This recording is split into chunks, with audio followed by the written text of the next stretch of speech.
Specialty coffee in Brazil could be providing a way forward for the industry as it faces steep tariffs from the United States, its largest market. It's called Jacu bird coffee and is a high-end Arabica that's eaten, digested, and defecated by the fowl native to Brazil's Atlantic forest before being turned into a brew. Rogério Lemke is the agriculture supervisor at the farm behind its production. O grão de café, ele é tipo uma esponja. The coffee bean is like a sponge that absorbs everything. The jacu doesn't just eat coffee, it eats fruits too. Inside its stomach, the coffee bean absorbs the characteristics of those fruits, and that stays in the bean.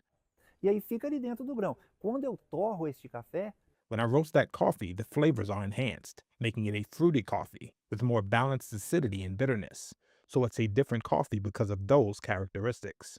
então ele é um café diferente por essas características. The farm got the idea to enlist the birds' help after watching them peck at ripe coffee cherries and recalling coffee from Indonesia made from beans that pass through the digestive system of civets, the nocturnal mammal. Japanese, British, and increasingly Brazilian consumers are not poo-pooing this varietal. They are embracing it, according to the farm, though the production is very small and the price runs up to $1,300 a kilo. Thanks to that, even as Brazil's premium coffee exports began to fall sharply due to tariffs, this particular brew has appeared to defy the downturn.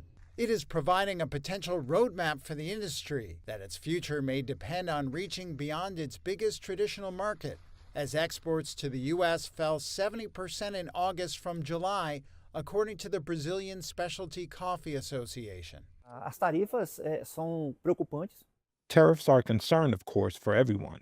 We sell coffee worldwide, including to the United States, which has tariffs. It's worrying, but it won't stop us. Preocupante, porém não é uma coisa que vá atrapalhar a gente. We produce high-quality organic coffee, and quality coffee has value. It's sought after in many parts of the world. So yes, tariffs are complicated, but we're still able to sell our harvests easily. Consegue escoar a nossa safra com mais facilidade.